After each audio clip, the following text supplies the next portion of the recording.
ირაკლი. მეხუთე დღეა უკვე ისმის მთავარი კითხვა შარშან საპროტესტო აქციის დაშლის შესახებ.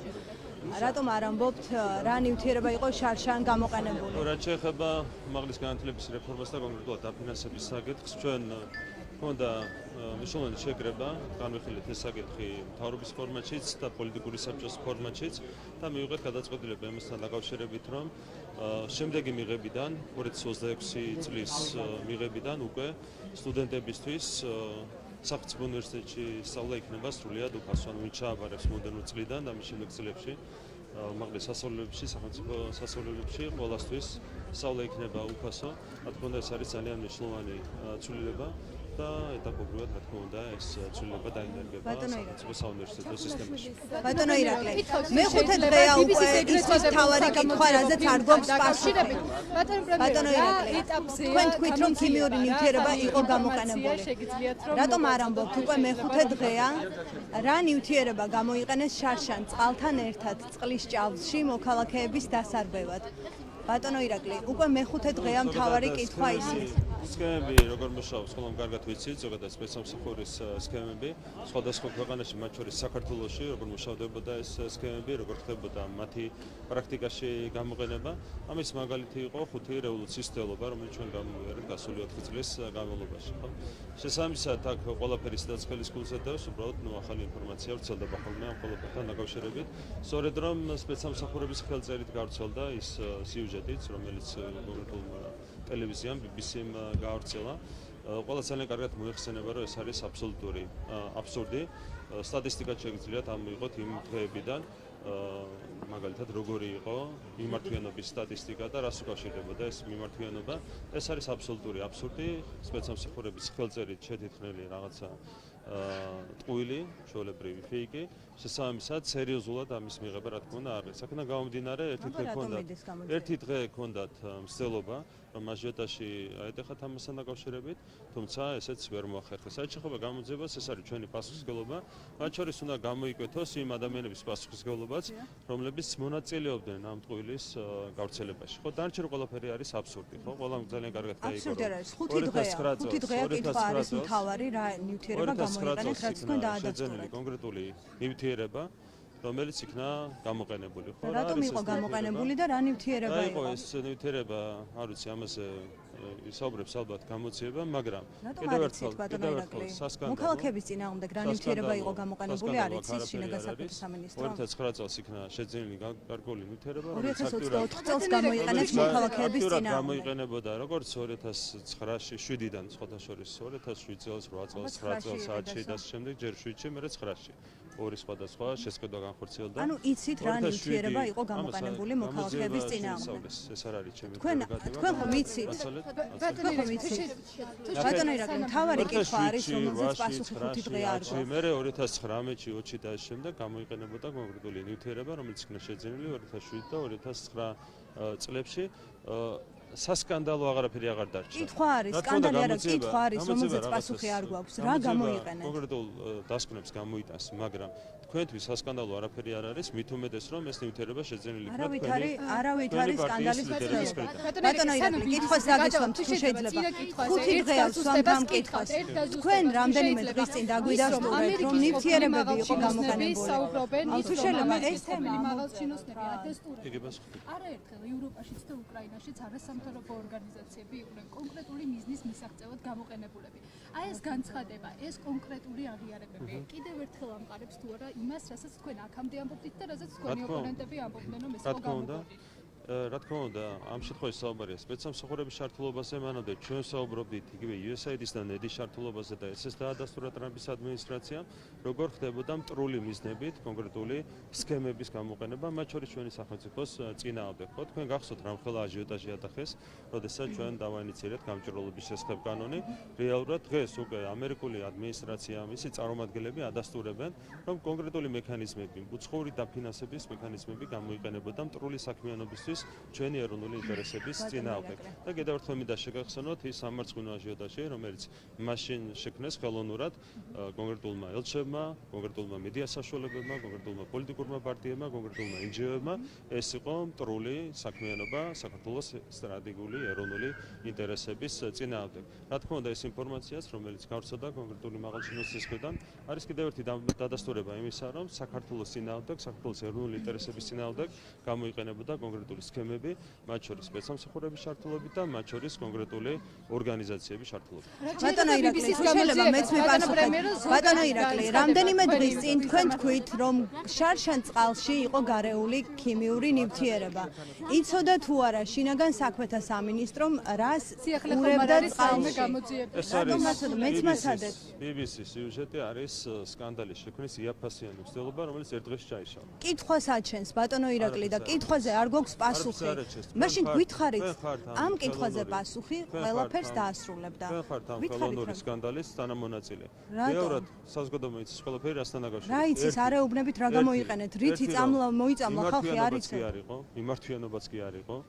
კლინიკების ადამიანები დღეს საუბრობენ სიმპტომებზე. თქვენ გახსოვთ მაგალითად 9 აპრილის დროს 9 აპრილის დროს რამხელა მიმართვიანობა იყო, რამდენი ხანი გრძელდებოდა პაციენტების მკურნალობა და შემდეგ, როდესაც კონკრეტული ნივთიერება იქნა გამოყენებული. მაშინაც კომპარტია ამბობდა, რომ გამოძიება დაადგენს რა გამოიყენება. არ ყოფილა არავითარი მიმართვიანობაც კი. რა მნიშვნელობა აქვს? ბატონო, დღეს საუბრობენ მოქალაქეები, რომ ხანგრძლივად თუ შეიძლება კითხვაზე არ პასუხობთ და რაც უფრო მეტად არ უპასუხებთ ამ კითხვაზე, ეს კითხვა დარჩება აქტუალური. ბატონო, რატომ არ გესმით? თავარი კითხვა არის რა გამოიყენეთ? თქვენი ტელევიზიები დავიდა იქამდე, რომ თუთიყუშებს დასვიდა ბუმბულები. ამით პასუხობთ თქვენ ამხელა რეზონანსულ საქმეს? თქვენ პასუხობთ. არა, ჩვენ ვსვამთ კითხვას, ბატონო ირაკლი. იცოდა თუ არა შინაგან საქმეთა სამინისტრო? აი თუ შეიძლება მიპასუხოთ. გამოიყურება თქვენი სკანდალი. თქვენი პასუხებით საერთოდ არაფრად არ გამოიყურება. ბატონო ირაკლი, პასუხებს არ თქვენ. ბატონო ირაკლი, თუ შეიძლება ერთი წუთი კითხვა, ბატონო ირაკლი. ბატონო ირაკლი. რა ნივთიერება გამოიყენეთ?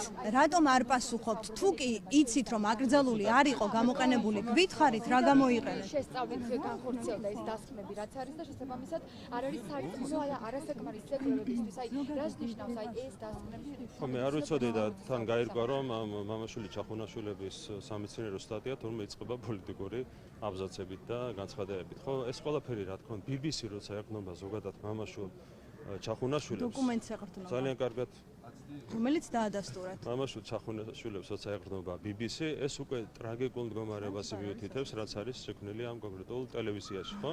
კიდევ ერთხელ გაიმეორებ, რომ არაფრიდან სკანდალს ვერ შექმნით. როდესაც უპასუხეთ, სკანდალი არ არის საჭირო. როდესაც ადამიანებს მიმართვიანობა არ ქონდათ და ერთადერთი შეგრჩათ ხელში ის, რომ ვიღაცის თუთიყუს ბუმბულები გაცვიდა. თუ მიმართვიანობა არ იყო, თუ სკანდალია, მაშინ გამოძიებას რატომ ატარებთ? რა სწავლობთ? გამოძიება შეისწავლის რას? ვინ იყო ჩართული ამ მტრულ საქმიანობაში? რა ნივთიერება იყო და რა დოზით არ სწავლობს ამას გამოძიება? შეისწავლის, მაგრამ თავარი არის ის, თუ ვინ იყო ჩართული მტრულ საქმიანობაში საქართველოს. როცა ვარაუდი არსებობს, ბატონო ირაკლი, როცა არსებობს ვარაუდი აკრძალული ნივთიერების გამოყენების შესახებ, ერთი წუთი თუ შეიძლება. თუ შეიძლება თემიდან გადაგაქვთ, თავარი კითხვიდან გადაგაქვთ ყურადღება. თუ როცა თქვენ ამბობთ, რომ აკრძალული იყო, აი რამდენიმე დღის წინ თქვენ არ ამბობდით, უკაცრავად თქვენ არ გვეუბნებოდით, რომ აკრძალული იყო თუ არა, ამას შეისწავლის გამოძიება. და გამოძიება მაშინ რა გითხარით რა არის გამოყენებული? არ ნერვიულობ, კითხვაზე პასუხი არ გვაქვს ბატონო ირაკლი და სულ დაისმევა ეს კითხვა. ეს კითხვა იქნება სულ. რა ნივთიერება გამოიყენეთ? ეს არის თქვენი მიზანი, რომ გადაიტანოთ და მთავარი კითხვა დღის წესრიგიდან მოიხსნას, რაც არ მოიხსნება. თუ თქვენ ამბობთ, რომ გამოძიება, თუ შეიძლება, თუ თქვენ ამბობთ, რომ ის აკრძალული ნივთიერება გამოყენებული არ იყო, მაგრამ რაც გამოვიყენეთ, იყო თუ არა აკრძალული თუ დასაშვები, ამას გამოძიება დაადგენს. მე მაქვს კითხვა, შინაგან საქმეთა სამინისტრომ გამოყენებამდე იცოდა რა გამოიყენა და თუ იცოდა, მაშინ გითხარით, თუ დოკუმენტს გაასაჯაროებთ, საერთოდ მოიხსნება ეს კითხვა. საქმეთა სამინისტრომ იცოდა რომ იყენებდა წყალს, იყენებდა კონკრეტულ ნივთიერებას, იყენებდა კონკრეტულ გამხსნელს, კონკრეტულ ნივთიერებას, რომელიც იქნა შეძენილი თავის დროზე.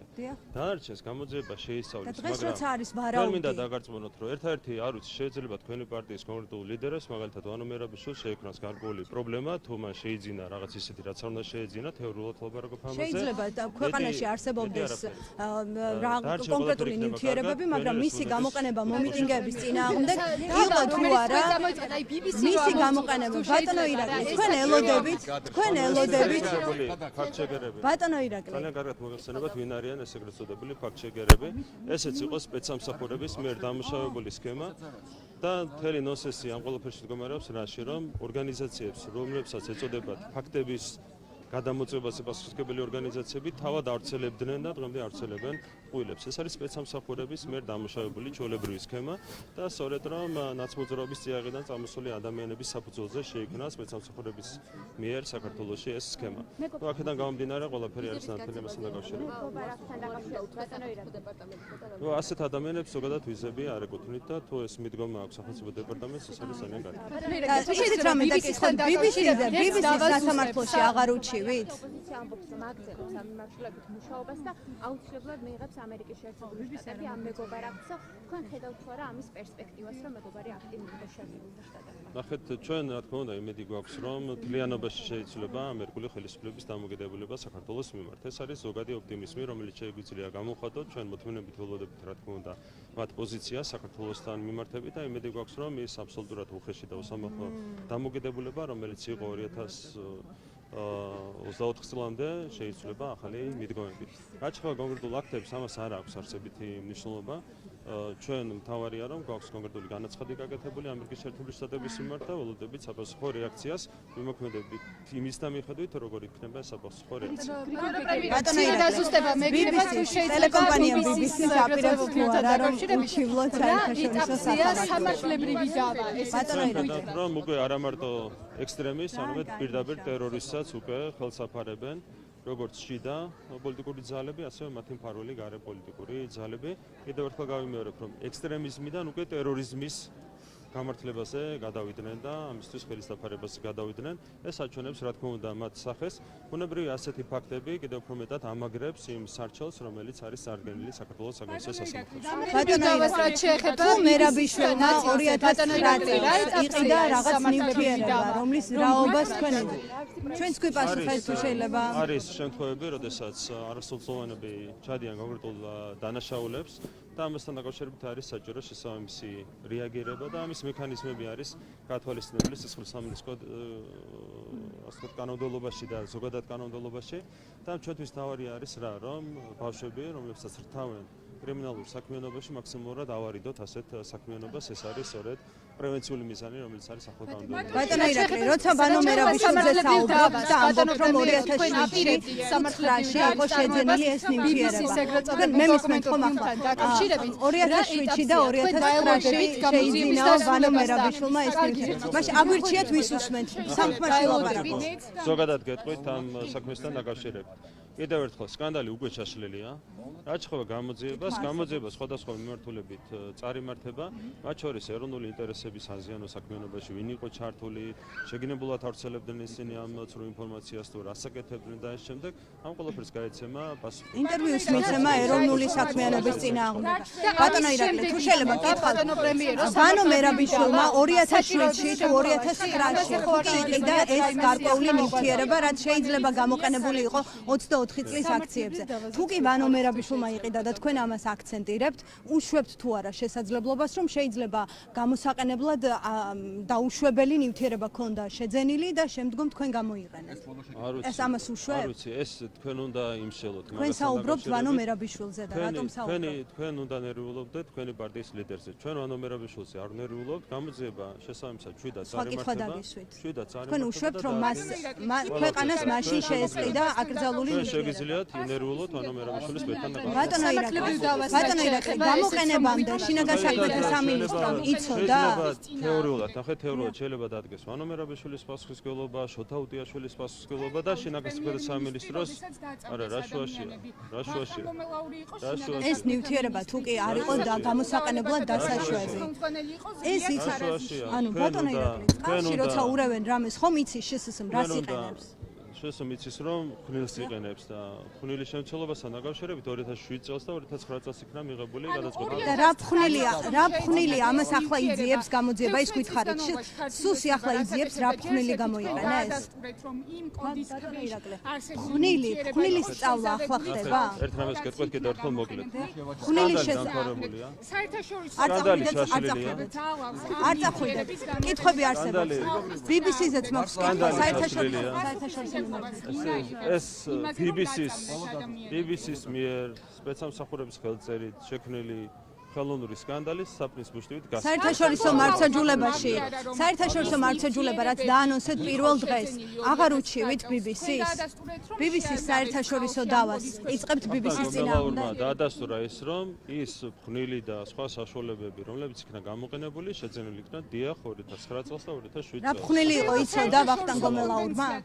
რა ფხვნილი იყო იცოდა ვახტანგ გომელაურმა? გომელაურს უნდა ცოდნოდა ფხვნილის დანიშნულება. ფხვნილის დანიშნულება და ვახტანგ გომელაური არ არის ქიმიკოსი, რომ 2007 წელს და 2009 წელს შეძენილი ფხვნილი გადაემოწმებინა. 2009 წელს შეძენილი პირიქით უნდა გადაამოწმოს.